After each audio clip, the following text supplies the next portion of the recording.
I want you to walk on water with God. I want you to swim to the depths of the ocean without scuba gear or submarines with God.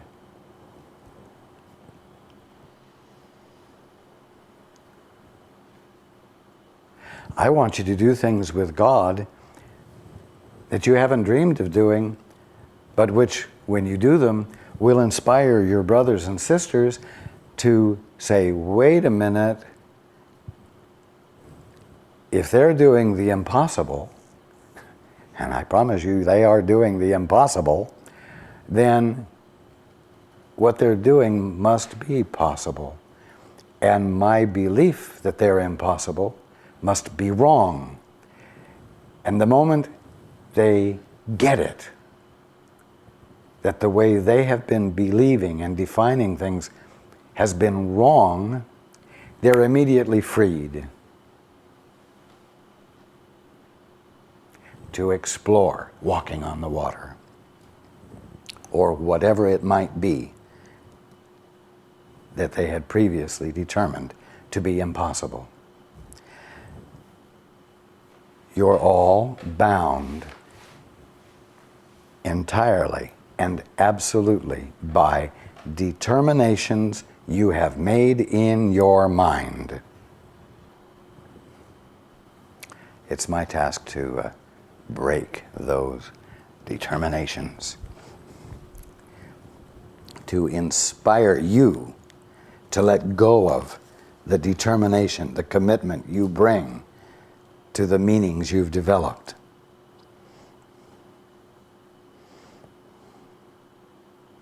Now, listen.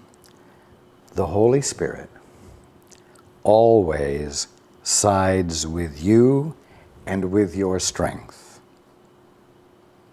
As long as you avoid His guidance in any way, you want to be weak. Yet weakness is frightening. Well, I'm going to add that it's not only frightening, it's exhilarating. And you get a rush from it. And you get addicted to the rush of the exhilaration of fear. And then you translate that into courage to stand in the face of what you fear and not be overwhelmed by it, not be incapacitated by it, and to survive with a reasonable amount of peace without ever getting rid of it, the fear. Again, yet weakness is frightening. What else then can this decision mean except that you want to be fearful? Exactly. You're getting a rush from it. And you like the rush. And you choose for it. Oh. You mean all I have to do is meditate? Yeah. What do I get from it? You know, I get a rush from fear. What am I going to get from the peace of meditation? Well, let's see here.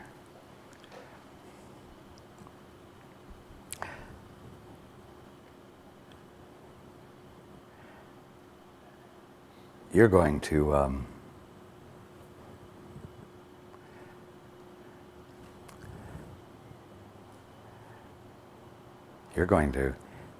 have the opportunity to see the face of God. Oh my God. That's the thing I'm most afraid of. That's the last thing I want.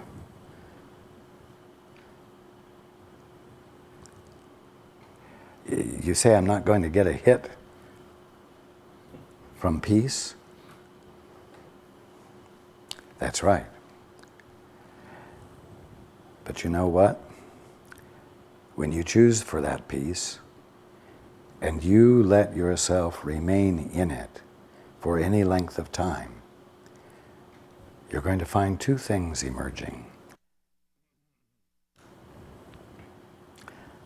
you're going to find joy welling up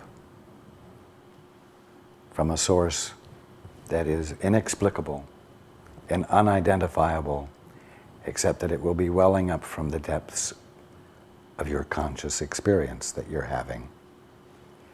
And love that you cannot help but let overflow out onto everything you see and everyone you know and don't know. And as you do it, you will feel loved. Yeah.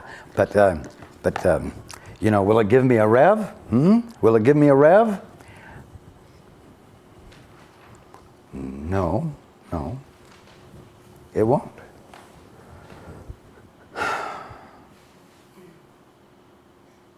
I'm sorry, then I'm not interested because you know what? I've decided that if the kingdom of heaven is really the kingdom of heaven, it's going to be exhilarating. It's going to be exciting. It's going to always have a nervous edge to it, except that no harm will ever come from it. That's what the kingdom of heaven has to be. I'm going to hold out for that. Well, I'm sorry, but that isn't what the kingdom of heaven is. And that's not what it's your birthright to experience. And as long as you hold out for it, you're still going to be accomplishing absolutely nothing. And you're still going to be constantly confronted with fear. In fact, your choice for the hit you get from fear actually creates the experience of fear and increases it.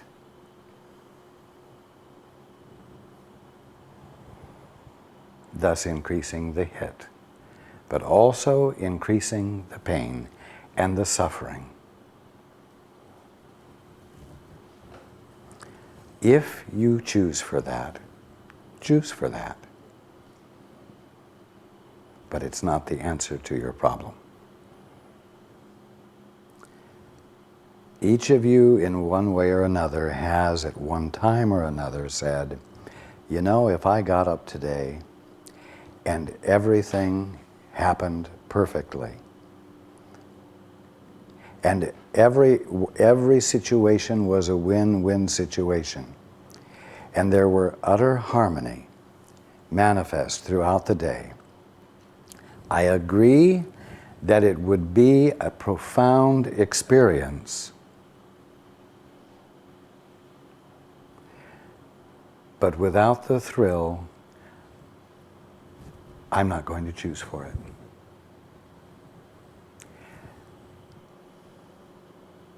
If the kingdom of heaven is nothing but bliss, then that means an ongoing experience of monotony. And you jokingly say, well, if being in the kingdom of heaven is sitting on clouds playing harps all day, I'll choose for what I have. And that's a way you jokingly say, you don't want reality.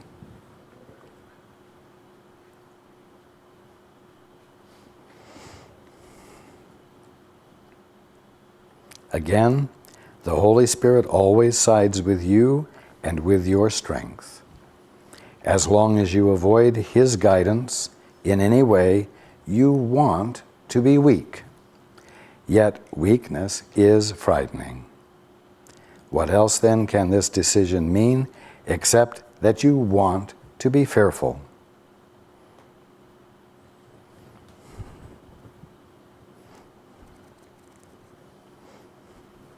You know what?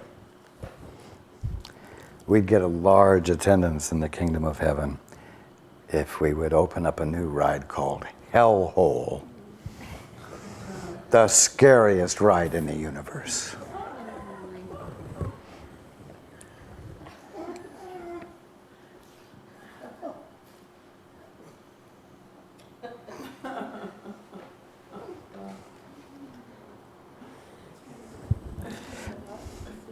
I'm not even going to suggest that you're already on that ride.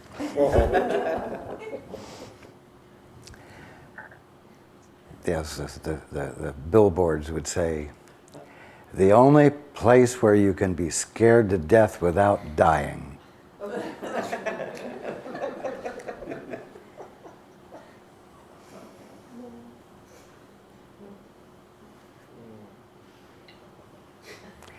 I promise you that if you thought that giving up your ego would let you have that ride, you would do everything you could to give up your ego.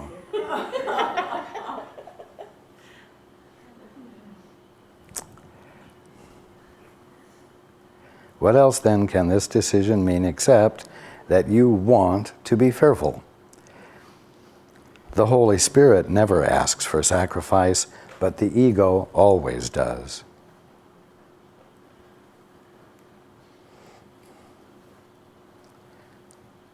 Well, except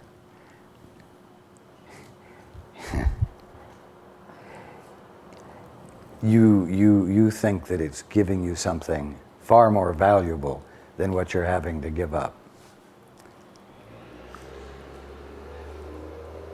You think that the ego is saying that it can give you, this little puzzle piece, a life never dreamed of by other puzzle pieces who never thought beyond the puzzle that they're a part of.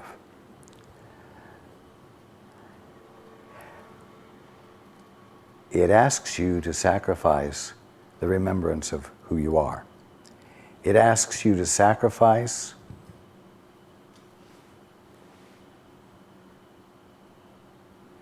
the awareness that it is nothing more, the ego is nothing more than you wearing a mask. It asks you to think that all experiences are happening to you, when all experiences are you unfolding infinitely,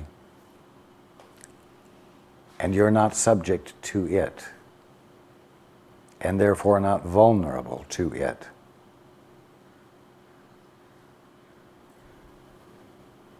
It asks you to forget your source, which causes you to lose your experience of your identity.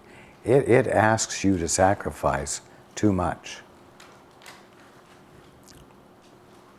But you say that it promises you the satisfaction of overcoming limitations and proving your superiority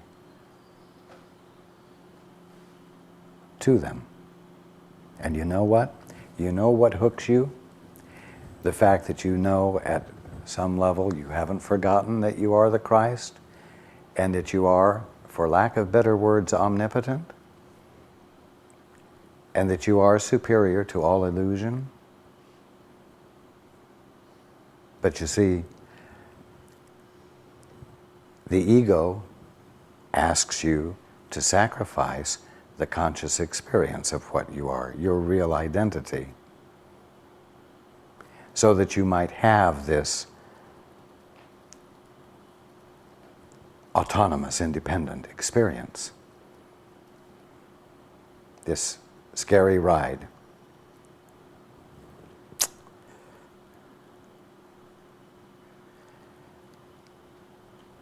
And so you don't have the capacity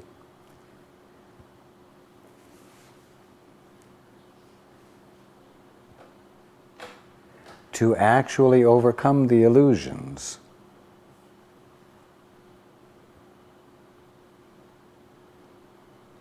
To actually overcome the things that are fearful. Because you have to remember who you are before you can have the experience of superiority over illusions that causes illusions to disappear.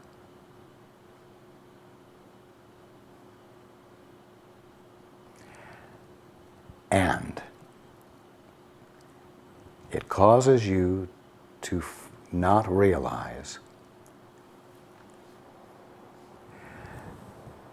that you make illusions disappear not by an act of authority, but by an act of acquiescence to the whole, by being obedient to the Holy Spirit, by yielding to God.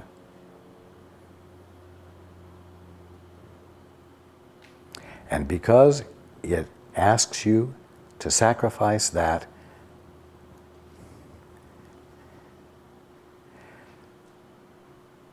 you're attempting something that is impossible. You're attempting to accomplish what will never be accomplished.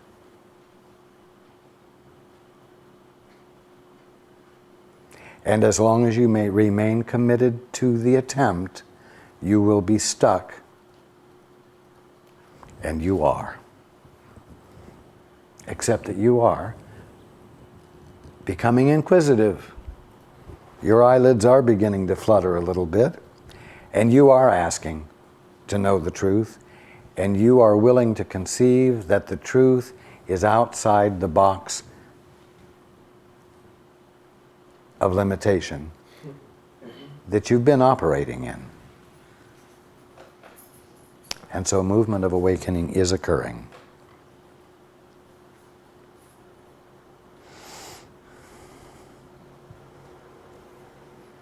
Again, the Holy Spirit never asks for sacrifice, but the ego always does. When you are confused about this very clear distinction in motivation, it can only be due to projection.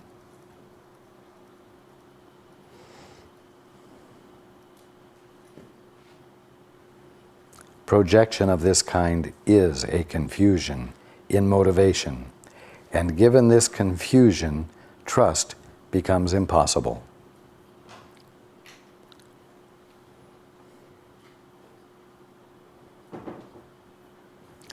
It's very simple.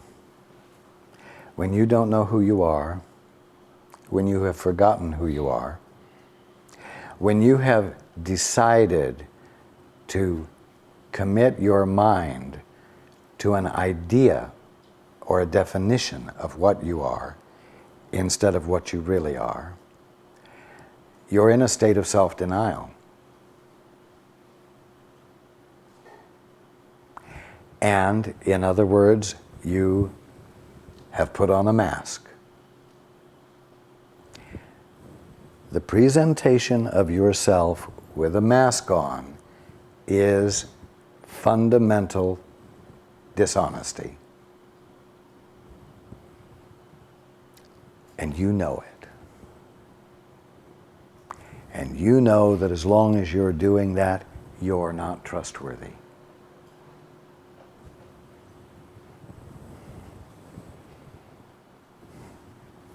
You can't dare to look at that for very long, so you say, the world out there is untrustworthy. My brothers and sisters are untrustworthy, and I've got to be defended against them. And now you're in a state of survival.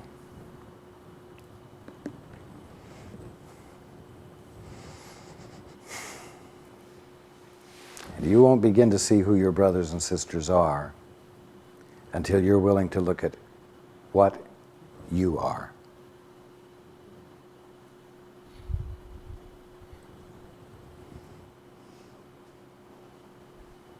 And you're learning that the only way to look at what you are is turn toward the place of excellence in you, the altar within, and inquire of the Holy Spirit, something outside your definition of yourself. Ask yourself, How motivated are you to reinforce illusion? How motivated are you to commit to the experience of fear? And how motivated are you to becoming sane again? How motivated are you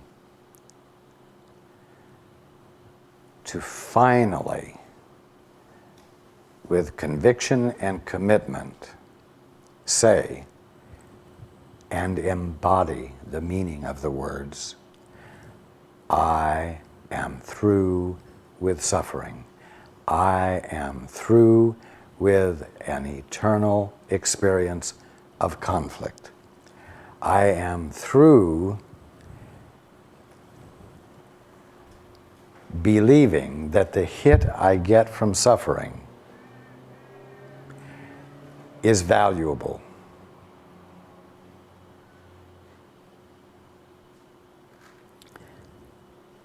Again, projection of this kind is a confusion in motivation, and given this confusion, trust becomes impossible. No one obeys gladly a guide he does not trust. But this does not mean that your guide is untrustworthy. In this case, it always means that the follower is. Mind you, this guide is referring to the Holy Spirit, who never asks for sacrifice. I mean, after all, you've heard that there's such a thing as the Holy Spirit. But your ego says, for all you know, the Holy Spirit is pure imagination, something the church made up. Right? So you don't want to mess around with that. You know, that's intangible. Your mind, it's real because you're experiencing it directly, right? You're real. Holy Spirit, can't be sure. Can't be sure.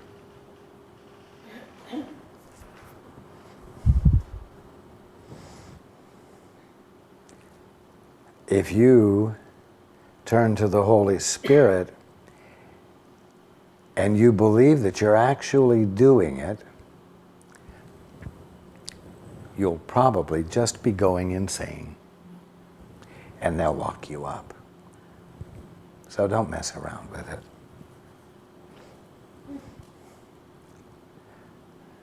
I mean, you may connect with one of the dark spirits, and heaven only knows. Oh, it uses the word heaven. Yeah, the ego says, heaven only knows what will happen to you then. This whole venture is untrustworthy. Don't trust it.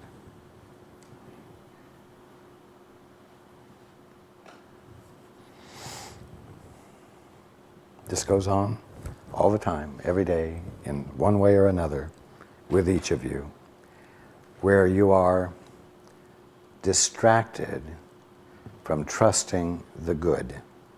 You are distracted from voicing the good.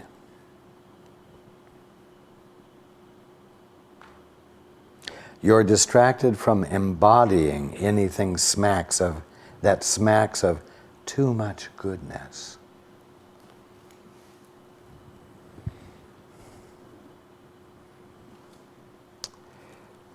Again, no one obeys gladly a guide he does not trust, but this does not mean that the guide is untrustworthy. In this case, it always means that the follower is. However, this too is merely a matter of his own belief. Believing that he can betray, in other words, if you're presenting yourself with a mask, you are in the act of betraying something. You're betraying the trust that the person you're speaking with would extend to you.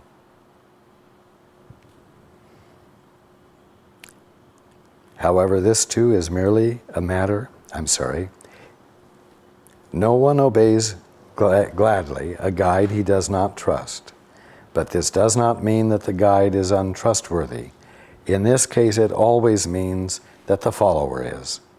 However, this too is merely a matter of his own belief.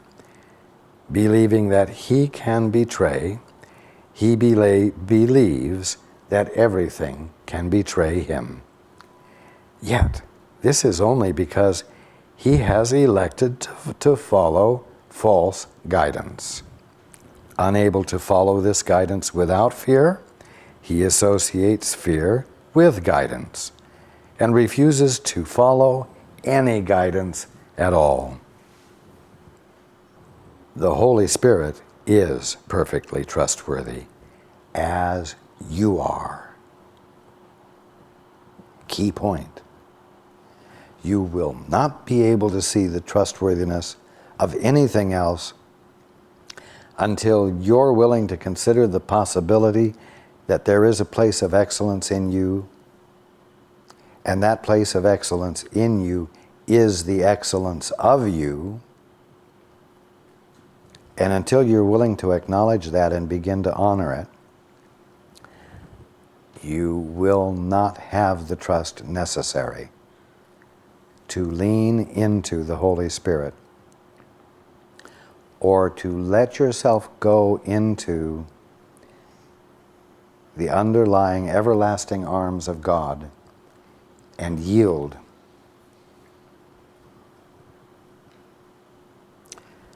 Continuing, God Himself trusts you, and therefore your trustworthiness is beyond question. It will always remain beyond question, however much you may question it.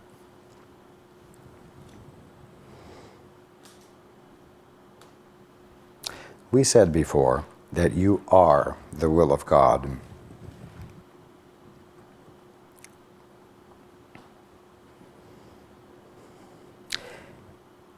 His will is not an idle wish, and your identification with His will is not optional, since it is what you are.